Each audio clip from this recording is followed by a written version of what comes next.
Hello বন্ধুরা, আজকে breakfast আর স্ন্যাক্সের জন্য চলো একটা খাবার বানাই। তো তোমরা এখানে দেখতে পাচ্ছ যে এখানে কলাটা রয়েছে, সেটার খোসাটা একটু কালো কালো আছে। আর আমরা অনেকেই এটা নষ্ট হয়ে গেছে ভেবে ফেলে দিই, কিন্তু এটা রোদের জন্য বা গরমের জন্য খোসাটা এরকম হয়ে যায়। তো আজকে এই কলার আর একটা ডিম আর পাউরুটি দিয়ে আজকে একটা রেসিপি করে দেখাবো। আমি এখানে প্রথমে কলাটা ভালো করে ছুলে নিচ্ছি, তো তোমরাও এভাবে ছুলে নিতে পারো। তারপরে একটা, যেটা আমরা আদা বা রসুন ঘষানি দিয়ে আমি কলাটাকে ঘষে দিচ্ছি। তোমরা চাইলে এটা কাঁটা চামচ দিয়েও এরকম ম্যাশ করে নিতে পারো, কিন্তু আমার কাছে এটা বেশি সুবিধাজনক বলে মনে হয়েছে, তার জন্য আমি এটা করেছি। কিন্তু পরে দেখলাম যে না, এটা অনেক মেসি হয়ে যাচ্ছে, তোমরা কাঁটা চামচ থেকেই এটা করো, তাহলে আরও বেশি ভালো হবে।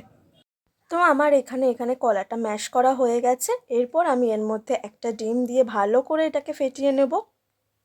এই রেসিপিটি তৈরি করার জন্য কোনো চিনি বা মধু বা কোনো মিষ্টি কোনো জাতীয় কিছু ব্যবহার করব না, কারণ কলাতেই অনেকটা মিষ্টি থাকে। তো তারপরে আমি এখানে নুন আর একটু গোলমরিচও দিয়ে দিলাম, আর দিয়ে ভালো করে এটাকে আবার ফাটিয়ে নিলাম। তো তারপরে আমি পাউরুটিটাকে ভালো করে টুকরো করে নিলাম, কয়েকটি টুকরে। তোমরা এভাবে না করলেও, তোমাদের হাতে খুব কম সময় থাকলে তোমরা মাঝখান থেকে জাস্ট একটা সোজা করে কেটে এরকম দুভাগও করে নিতে পারো, কিন্তু আমি এরকমভাবে টুকরো করে নিলাম।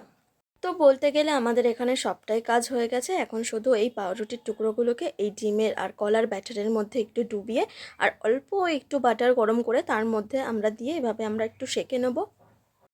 তো এখানে একে একে এই পাউরুটির টুকরোগুলোকে আমি দিয়ে দিয়েছি, আর তারপরে এটাকে চেপে চেপে একটু এই গোল্ডেন ব্রাউন করে নিয়ে ভেজে নিতে হবে। আর তারপরে তোমরা খাবার সময় এটি মধু দিয়েও খেতে পারো, আর না হলে এমনিই, তো এটা আমি আগেও বলেছি যে কলা অনেকটাই মিষ্টি, তার জন্য এখানে আর এক্সট্রা কোনো মধু বা চিনি লাগবে না, তোমরা এভাবেও এটাকে খেতে পারো। তো রেসিপিটা যদি ভালো লাগে তোমাদের কাছে, তোমরা ঘরে একবার ট্রাই করো, আর ভালো লাগলে আমাকে কমেন্ট করো।